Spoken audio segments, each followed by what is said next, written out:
কোন সরকার কতটুকু শক্তিশালী সেটা বোঝা যায় সে ব্যঙ্গের ভাষা বুঝতে পারে কিনা। আমি শেখ হাসিনার একটা জবাব দিলাম। আইয়ুব খান সাহেবের আমলকে আমরা উন্নয়ন দশক বলতাম। শেখ হাসিনার উন্নয়নের ১.৫ দশক হলো। কিন্তু চরিত্রের দুটোর মধ্যে কোনো পার্থক্য নাই। যদি পার্থক্য কিছু থেকে থাকে সেটা হচ্ছে আপনারটার মাত্রা আইয়ুব খানের মাত্রাকেও ছাড়িয়ে গেছে। ১৬ই জুলাই যখন খবর এলো ছাত্রদের একজনকে রংপুরে হত্যা করা হয়েছে, স্বাভাবিকভাবে আমরা উদ্বিগ্ন হলাম। তারপর দেখলাম যে না, এটা ছড়িয়ে পড়ছে। ঢাকা বিশ্ববিদ্যালয়ে পিটিএ, ঢাকা বিশ্ববিদ্যালয় আন্দোলনকারীদের বের করে দেওয়া হলো। তারপরে ১৮ তারিখে উত্তরায় বিভিন্ন মোকামে সেখানে যাদেরকে আমরা আশা করিনি তাদেরকে দেখলাম রাস্তায় প্রতিবাদ করছে, অনেকটা আমার ভাইয়ের রক্তে রাঙানোর মতো। তারা কি জন্য এসেছে সেটা বড় ব্যাপার নয়, তারা কিছুটা বলতে এসেছে, কিন্তু সেটা না শুনে মানে সরকারের মধ্যে তখন যে আতঙ্ক হলো, তখন তাদের উপর উন্মুক্ত গোলাবর্ষণ হলো অন্যান্য জিনিসের মধ্যেই। তো উত্তরার ঘটনার পরে দেখুন ১৭-১৮ তারিখ আমরা এখন এটাকে বলি প্রাইভেট বিশ্ববিদ্যালয়দের প্রতিরোধ দিবস। এখন এটা স্বীকৃতি দেয়নি। এরপর থেকে বিশ্ববিদ্যালয়ের শিক্ষক হিসেবে আমরা যেহেতু প্রাইভেট বিশ্ববিদ্যালয়ে আমি পড়াচ্ছিলাম, এক ধরনের আমাদের মধ্যে অপরাধবোধ তৈরি করা শুরু হলো। সত্যি কথা বলতে গেলে আমি প্রথম দিকে এত বেশি গা করিনি, কিন্তু রংপুরের হত্যাকাণ্ডের পর হঠাৎ করে আমার মধ্যেও এক ধরনের চৈতন্য জাগলো যে কিছু একটা ঘটতে যাচ্ছে। যখন ঢাকা বিশ্ববিদ্যালয় থেকে পিটি আন্দোলনকারী তারা বের করে দিচ্ছে, তখন বুঝলাম যে এবার কিছু একটা ঘটবে। এবং সেইটা যে এইভাবে ঘটবে, সারা দেশে যে এইভাবে একসাথে বিস্ফোরণ হবে, সেটা স্বীকার করা ভালো যে আমরা প্রথমে এটা চিন্তার মধ্যে নিইনি। তারপরে দেখলাম ১৮ তারিখের পর থেকেই আমরা ভাবছিলাম কিছুটা আমাদের করা দরকার। আমাদের বন্ধু ছাত্র শিক্ষক বিশ্ববিদ্যালয় শিক্ষক নেটওয়ার্ক অন্যান্যরা এই যে ওই ২০ থেকে ৩০ তারিখের মধ্যে অনেক ঘটনা ঘটলো না? আমি অতি সংক্ষেপে বলি যে নাহিদ ইসলাম সহ অনেক নেতাকে ধরে নিয়ে গেল এবং তাদেরকে যেটা শুধু দিল না, তাদের পিটালো এবং তাদের গায়ের আমরা দেখলাম ক্ষতস্থান পর্যন্ত দেখতে পেলাম। তাদেরকে দিয়ে এক ধরনের মুচলেকা দেওয়ার মতোই তাদেরকে না বিবৃতি পাঠ করা হলো। তখন আমি ভাবলাম যে আমাদের কিছু একটা করা দরকার।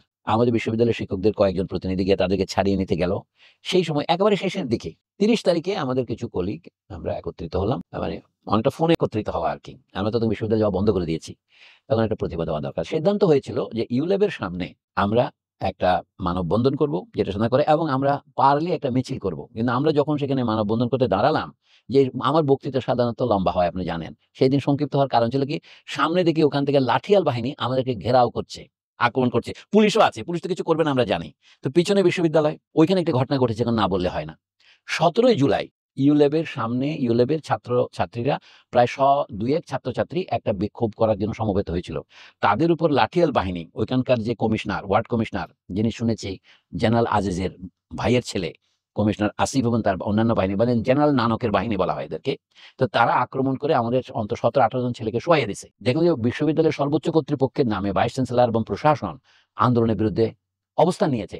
বলতে গেলে কি তারা হাততালি দিচ্ছে। পুলিশ যখন ছাত্রদের পেটাচ্ছে, নানক বাহিনী যে ছাত্রদের পেটাচ্ছে, তখন তারা হাততালি দিচ্ছে। সেই অবস্থায় অন্তত ১৮-১৯ জন শিক্ষক, তার মধ্যে প্রবীণতম হচ্ছেন কায়সার হামিদুল হক, ইংরেজি বিভাগের অধ্যাপক এবং কবি, যাকে আমরা সম্মান করি, মুক্তিযোদ্ধা। তিনিও আসলেন, আসফার হোসেন আসলেন, সুমন রহমান আসলেন, আরো অন্যান্য শিক্ষক আছেন তার মধ্যে। শারমিনুন নাহার বলে বাংলা বিভাগের প্রধান শিক্ষিকা ছিলেন, উনি এলেন। তো তারা সকলেই আমাকে বললেন যে আপনাকে কিছু বলতে হবে।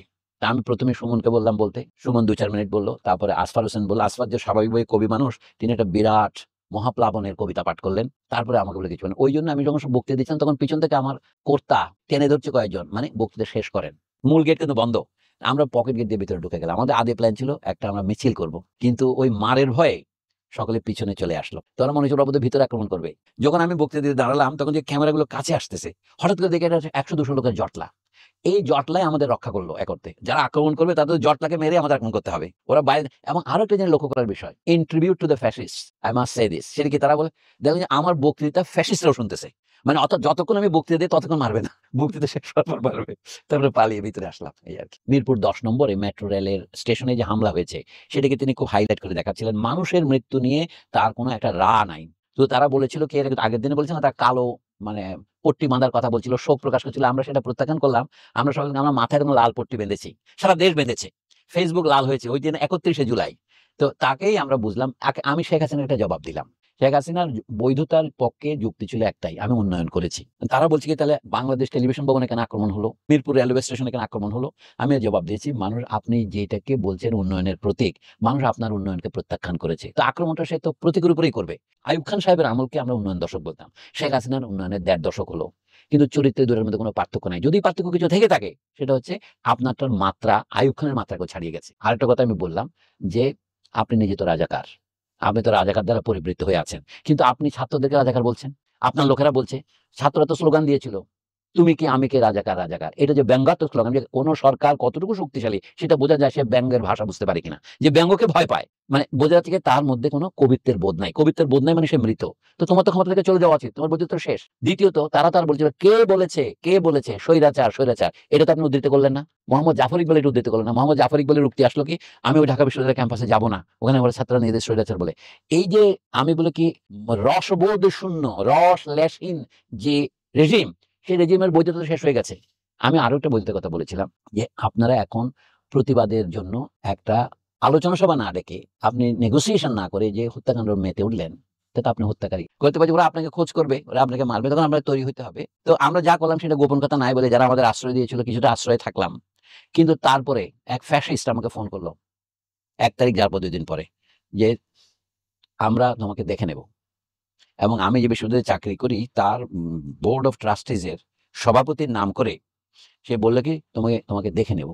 সেই লোকের নাম আমি বললাম না অনুকম্পাবশত, কিন্তু বললে আপনারা সকলেই চিনবেন। এই হচ্ছে এই কারণ, এই ফ্যাসিস্ট আমাকে আরো একবার এরকম হুমকি দিয়েছিল। এবং পরে শুনেছি 3-4 আগস্ট শেখ হাসিনা বিশ্ববিদ্যালয়ের শিক্ষক ভাইস চ্যান্সেলরদের সভা ডেকেছিলেন গণভবনে, সেখানেও আমাদের এই প্রসঙ্গ নিয়ে তিনি আমাদের মুন্ডুপাত করেছেন। শেখ হাসিনা যদি ক্ষমতা আরো কয়েকদিন থাকতো তাহলে হয়তো আমাদের নিয়তি কি হতো সেটা অনুমান করা যায়। পরে আগুন থেকে লাফ দিয়ে বাসায় যাওয়া, কিন্তু ওইখানে লাফ দিয়ে পড়লে আপনার পাঞ্জাবিতে একটু দাগ লাগবে, কুর্তা একটু দাগ লাগবে, কাপড় ছিঁড়ে যাবে, সেই জন্য একেবারে দাগ না দিয়ে থাকবেন। হাসিনার সময় আমাদের ঘরে আগুন লেগেছিল। হাসিনার শাসন ছিল অসহনীয়, দুঃসহ। স্বৈরাচার বললে কম হয় বলেই আমরা ফেসিবাদ বলছি, তাই না? অর্থাৎ ফেসিবাদ বলতে যে ধরনের জিনিস বোঝায় হয়তো সংজ্ঞায় মিলবে না, কিন্তু মূলত তাই তিনি করেছিলেন। নির্বিচারে হত্যা এবং গুম খুন এই সমস্ত অপরাধের ফলে মানুষ তার উপর অতিষ্ঠ হয়েছিল। এই জন্যই মানুষ তার উন্নয়নের বয়ানে বিশ্বাস করে নাই, কারণ বিশ্বাস করে না যে তিনি নির্বাচিত হয়েছিলেন। তাহলে নির্বাচিত না হয়ে কেউ যদি জবরদখল করে 15 বছর ক্ষমতায় থাকে, তাহলে তাকে তো অবশ্যই বলতে হবে ডাকাত। তাহলে সেই ডাকাতকে ঘর থেকে বের করার জন্য মানুষ মাইকে আজান দেয়। এই জন্য মানুষের যে একটা বিরাট সমাবেশ ঢাকায় আপনি দেখেছেন এসেছে, এটার কারণ ছিল মানুষ আওয়ামী লীগ রেজিমকে প্রত্যাখ্যান করেছে। অনেকে বলে থাকেন যে এটা শেখ হাসিনার গোঁয়ার্তুমির ফলে হয়েছে, আওয়ামী লীগের কর্মীরা এর জন্য দায়ী নয়। এখন মাসুদ করিম প্রভৃতি সাংবাদিক যে ধরনের প্রোপাগান্ডায় নেমেছে, আমি অবাক হই। নবনীতা চৌধুরীর মতো সাংবাদিক কেন বিদেশে গিয়ে এখন এই প্রোপাগান্ডা ব্যবসায় নেমেছে? কারণটা কি? আগে লোকে বলতো যে বাংলাদেশের লোক হিন্দু হলেই ভারতপন্থী হয়, এটা যখন বলতো আমি একটু আপত্তি করতাম। এখন দেখা যাচ্ছে মানে ভারতীয় হলে কি হিন্দু হয় নাকি? তাহলে বাংলাদেশে হিন্দু মুসলমান নির্বিশেষে সবার তো বাংলাদেশে হয় কথা উচিত ছিল, কিন্তু বাংলাদেশে আপনার নামের শেষে ভট্টাচার্য থাকলে, চৌধুরী থাকলে আপনি ভারতপন্থী হবেন? এটা তো দুর্ভাগ্যজনক। গত 1 বছরে যা শিখলাম তা হচ্ছে এইটাই। বাংলাদেশে এমন এক দল সাংবাদিক বুদ্ধিজীবী তৈরি হয়েছেন যারা ভারতকে বাংলাদেশের প্রভু মনে করে। কিন্তু আমার মনে হয় ভারতের বিরুদ্ধে শত্রুতা না করেও আমাদেরকে আত্মপরিচয় নিয়ে বাঁচার তো একটা লড়াই করতে হবে।